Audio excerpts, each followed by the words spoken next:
Thanks again for joining us on He Said. She Said. I'm Michael.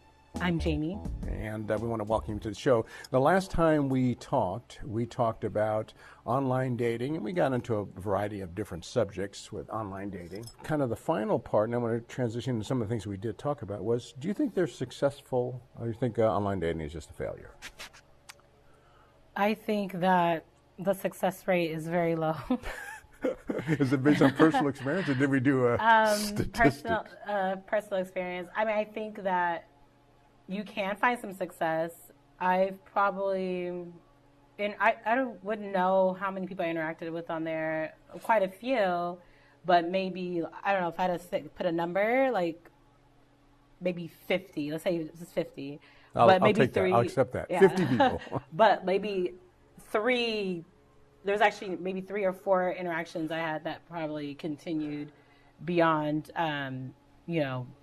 meetups or. Okay, so that's a very low percentage. Yeah. That's less than 10%, so about 5%. Yeah. So the question then is a 5% success or failure in a dating app where you're just randomly picking people who randomly picked you and put themselves in a pool and you pull the straw? Do you think 3% is failure? And see, that's the thing where, like, I think maybe some people would think that because if they're looking at a numbers game. But, I mean, if you met one person that was a relationship, that would be a success, even though you met 100, terrible people. But, anyway, well, now I'm going to think about it. I think for me, I would say it was a success as far as I, again, coming out of a long-term relationship, not really know how to meet people. I go outside, people aren't coming up to me. I'm not going up to them. I don't go on bars. Right. Like, how am I supposed to meet anybody? And I think that it helped me become more comfortable, even in that setting, or even I never even really went on a date like that. I met my husband at work, and I just never went through that whole process in my life. So that part was successful, and I did meet somebody that I was hooking up with for about a year. So I guess that it ended poorly, but during the year it was good, and I recently met somebody else. So it could work for you. There was no yellow, orange, red flag. There's no yellow, orange, or red flag that indicated it throughout the year that he would likely be leaving you sometime soon because he was looking for someone else. I'll be honest. I think that there was signs.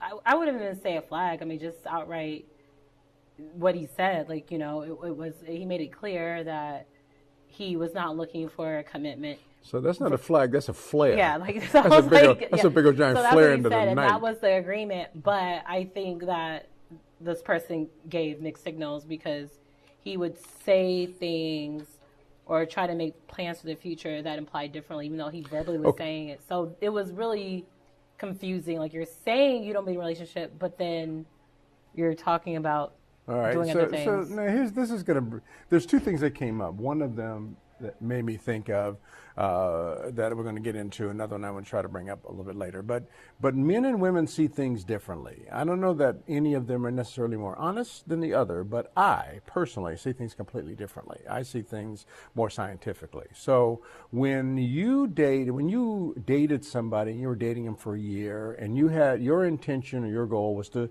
find a good partner to hook up with. And this person, for one reason or the other, and we probably know what those reasons are, was a good catch in some areas, but not in others. And those are not flags for you. Mm-hmm. And he was not moving the relationship forward in the areas that were conducive to building a relationship, and those are not flags for you. Mm-hmm. So I think that what happens is with women is that they don't want to see those flags, and men don't want to tell them the truth because they'll miss out on my next question. Mm-hmm. Friends with benefits. That sounded like a 1-year relationship with a guy who wanted to have a friend with benefits. Yeah, I mean, it was. He wasn't. Clearly. Yeah, and I was seeing other people during that period of time. Although, see, and this what's weird is he would say he wasn't, and I would tell him, like, okay, that's very unlikely. Yeah, that's what I just said. See, guys will lie. But I was like, I don't know why you're lying because I'm telling you that I'm, there was no expectation of us being exclusive. So, when I look at it in hindsight, I just felt like it was a lot of, like, mind games because you're saying one thing, but I feel like your behavior is showing something else. So I really didn't know what to think of it. But it was a friend with benefit relationship, so that was apparently that was acceptable enough for you to continue the relationship for a year because you were getting something out of it that was of value to you, and he let it continue for a year because obviously he was getting something out of it that was good for a year. So no harm, no foul, really. So at the end of the relationship, at the end of the 1 year relationship, how did you feel? I think that the way that it ended was he ended it very poorly, so that bothered me. But I don't think I was really, I don't feel like I lost out on anything per se. It was more so like he sent me a text message like, "Oh, I'm done," and I'm like, "Well, it's been a year. Like you could have given me an explanation or why." Like it was very out of left. Actually, I told another guy friend of mine, and his suspicion was maybe I was a side chick, and I was like, I don't know, maybe, I don't know, but it's just like, what bothered me was, I just have to know why, like, it bothered me, but now it's fine, and... Is it fine because time has passed and time heals all wounds or wounds all heals? I think it was more of like an ego thing. It wasn't like this was the love of my life and I'm missing out on my next potential husband, but it was, we had fun together, it was good, and that part is disappointing, but... Then you start to realize of all the bad things he was, and it was never going to get serious. Yeah. So and that's the reality of it. And I'm not trying to make sure that this is an interrogation show because it's a back and forth thing. So, for example, if I was looking for. If I was in a relationship, let's say the guy was in a relationship. If I was in a relationship and I was looking for a friends with benefits relationship, that would be great if I found one because that's what I'd be looking for. So I'd want to protect that, and I think that for me, the reason why I have such a difficult time with a friends with benefits relationship, and by the way, I think it would only be necessary if your relationship that you have is not a very good relationship in one way or another. And most people say, well, just get out of it, but sometimes that's not practical. You might have kids, or you might have been together for years and years, and everything else is okay, but maybe you're not having an intimate relationship, and it's not enjoyable for either of you, that kind of thing. So if there's a good reason, but not a good enough reason to dissolve the relationship, then I would pursue a relationship with a woman who is great in bed, and is okay with that. It's not going to get all personally hung up behind that, and would really like the late night booty calls under my terms because I'd have to work it around my regular life. So you had, if you said, yeah, that's what I have, and that's okay for right now. And then when it's over, you say, well, it's over, let's move on. Then I would think that you wouldn't be irritated at all. I would be annoyed that I lost that great contact because that's a honestly, I got to tell you, if I had a friends with benefits relationship, I would want to make sure she was absolutely clean, wasn't messing with other people, because I don't want to have a relationship with them, and their partners. So I mean, they would have, and I don't know how you can guarantee that. You can't. So you can't. So the other thing too is with a friends with benefits relationship, it usually is one of two things. Either you are in a relationship and it's not fulfilling enough, or you are a sexual addict or something like that, you need more, or you just want to play the field.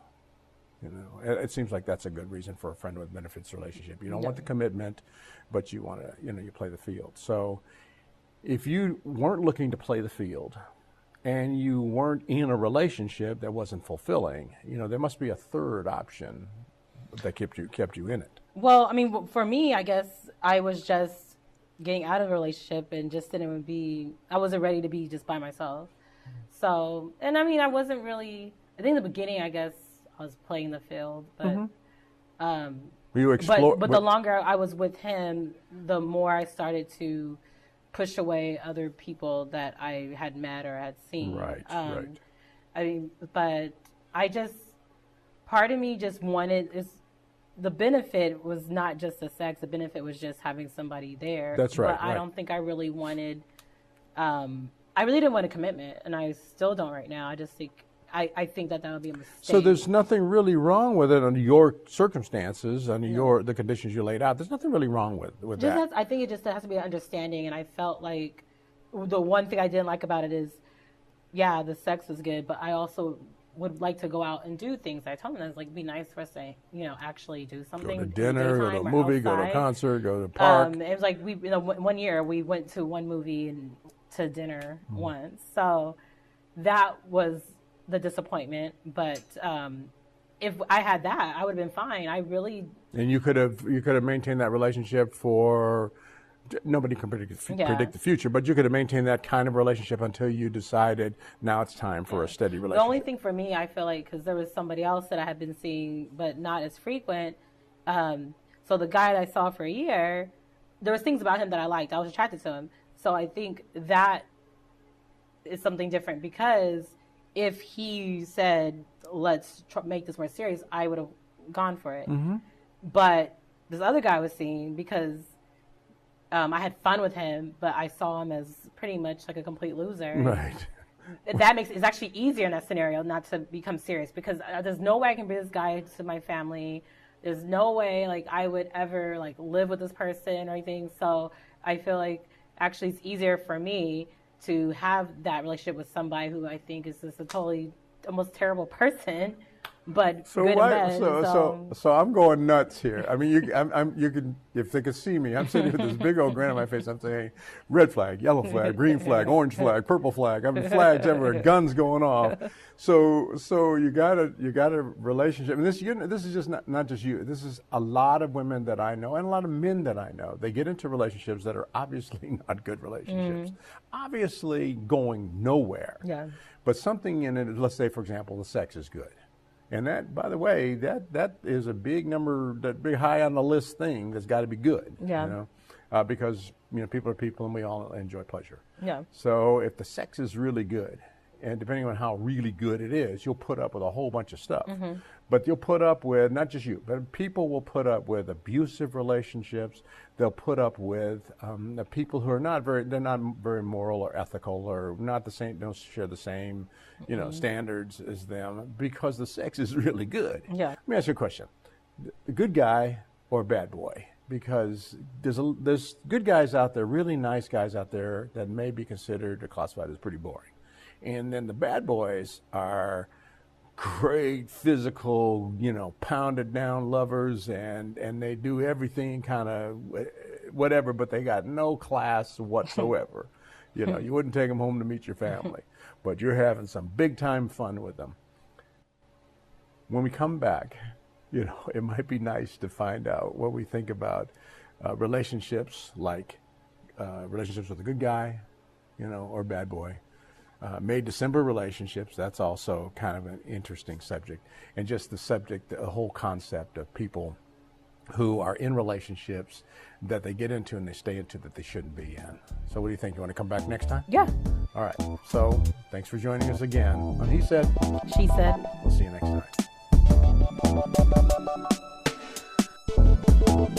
time.